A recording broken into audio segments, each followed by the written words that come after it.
Magandang araw mga kapolitika at welcome back dito sa ating YouTube channel. Sa vlog na ito is atin naman pong pag-uusapan at panunuorin itong interview dito sa nanalo sa The Voice USA na si Sofronio Vasquez, kasi na-interview na nga po siya ng Showtime at bibisita po siya dito sa naturang noontime show. Pero bago ang lahat ay huwag kalimutang mag-like at mag-subscribe na rin kayo para updated kayo sa ating mga latest issue. At magbibigay po tayo ng part 2 doon sa ating napag-usapan sa ating previous video. Ito pa rin nanalo nga dito sa The Voice America na si Sofronio Vasquez, kasi talagang marami ang mga pumuri at talagang humanga dito sa kanyang angking galing sa pagkanta sa nasabing singing contest, kasi mga kapolitika siya nga ang kauna-unang Asian na nanalo dito sa The Voice America.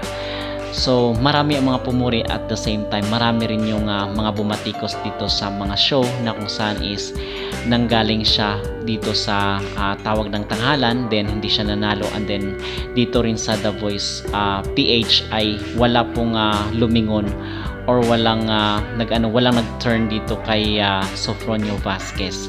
So ang sabi ng iba ay napakataas ng standard ng singing contest dito sa Pilipinas. Kasi mga kapolitika, ang mga Pinoy sa ibang bansa ay kilala po tayo na magaling na kumanta, kasi nga doon sa background ni Charis Pimpinko at itong si Lea Salonga. So napakarami nating mga international singers. So ngayon, kanina po is na-interview na nga po itong si Sofronio ng It's Showtime, at ang sabi doon ni Sofronio ay maganda kasi hindi siya nagtanim ng tampo dito sa ABS-CBN or sa show na kung saan is nag-audition sa dati, at hindi siya pinalad, hindi siya nagtanim ng tampo mga kapolitika. At ang sabi pa nga niya ay kung pupunta siya dito sa Pilipinas, ang pinakauna-unang show na kanyang dadalawin is itong It's Showtime. So ngayon ay napa-comment rin po itong si Sam Manggubat, kasi isa rin siya sa mga pinala dito sa It's Showtime dati, itong tawag ng tanghalan. At ang sabi ni Sam Manggubat ay siguro nung time na nag-audition itong si Sofronio Vasquez ay hindi niya pa napapanahon. Okay, so ngayon ay panahon niya na, and then ito na yung season na kung saan is nanalo itong si Sofronio Vasquez, at doon pa sa international stage.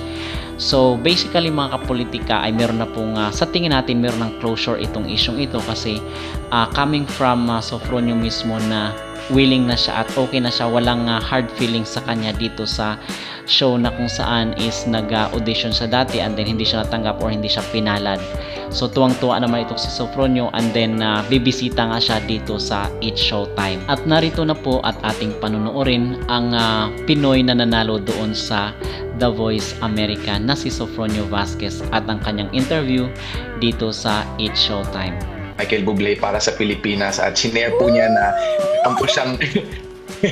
meron po siyang deep connection sa Pilipinas, kasi kumpare niya daw po si Martin Rivera, at meron daw po siyang nakadate na kilala nating lahat na Diyosa sa atin. Uy! Ay, sino yan? Ni Michael Bublé. Sino yun? May pa-blind item.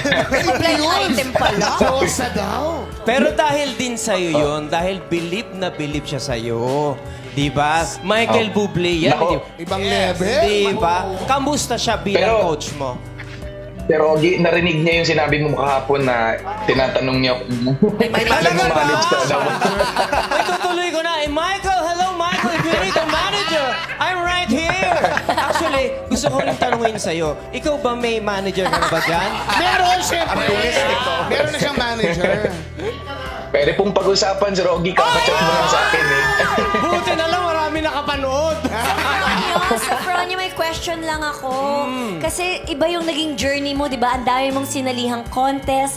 Anong advice mo sa lahat ng mga may magagaling na boses, pero right timing is God's greatest gift?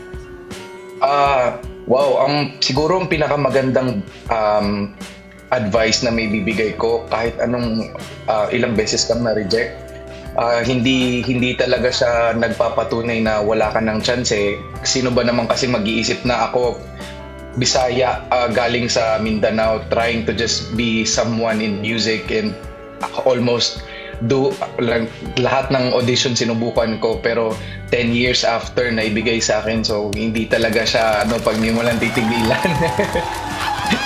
A story of perseverance. Ikaw ay ehemplo ng isang taong Salamat talagang po. nagmatsyag, talagang nagsikap. Palakpakan po natin.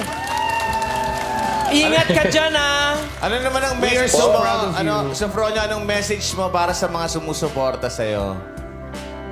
Gusto ko lang sa lahat po ng Pilipino, sa lahat ng ating madlang people, sa lahat po ng mga Filipino-Americans na naging malakas sa lahat, sa kanila po lahat. Maraming salamat po dahil pinatunayan po natin na kahit dito sa Amerika po hindi pwedeng talunin yung lakas, sipag at pananampalataya ng isang Pilipino kasi talaga kahit saan namamayagpag po tayo.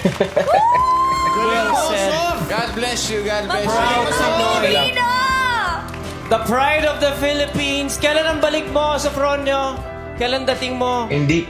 Hindi ko pa po alam, pero nag-promise po ako kay Michael Bublé na kapag umuwi po ako, talagang Showtime yung unang bibisitahin ko. Aabangan namin ang iyong pagdating. Ako ay size 8. Sinasabi. Ayaw ba Okay na presensya. Kung walang 8 na. Vice champion. Suspect. Dating size 8, pero size 6 talaga. God bless you, Sofronio. God bless you, Sofronio. Congratulations. Salamat po sa inyo lahat. Thank you for your time! We're so proud of you. We're so proud of you. We are. Ang iyong tagumpay, isang napakagandang regalo ngayong Pasko, hindi lang para sa iyo at sa pamilya mo, kundi para na rin sa bawat Pilipino. So yun po ang naging interview dito kay Sofronio Vasquez, ang nanalo dito sa The Voice America.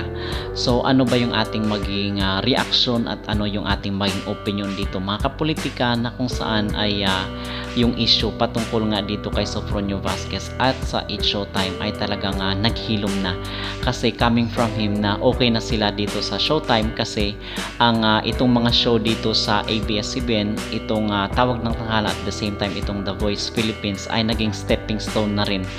Ito yung training ground ni Sofronio Vasquez, kasi mga kapolitika, hindi naman basta-basta yan na pagtungtong mo doon sa international stage ay ikaw na agad yung champion or ikaw na kaagad yung winner. Syempre dadaan muna yan sa pinaka mababa, which is mag-audition ka muna doon sa mga singing contest, which is kasali nga dito itong Tawag ng Tanghala at the same time itong The Voice Philippines. So mag-uumpisa ka muna sa local hanggang sa marating mo yung international stage, at ito nga ang nangyari ito kay Sofronio Vasquez, na kung saan is nakapag-uwi siya ng karangalan para sa ating bansa. Okay? So ano ang inyong masasabi dito at ano ang inyong maging opinion, maging personal na reaction dito sa pakikipag-sundo na ngayon ni Sofronio Vasquez dito sa It's Showtime mga kapolitika, at masasabi natin na excited siya na umuwi dito sa ating bansa dahil sa karangalan na naiuwi para sa Pilipinas. Mag-comment down below at huwag kalimutang mag-like at mag-subscribe na rin kayo para updated kayo sa ating mga latest issue.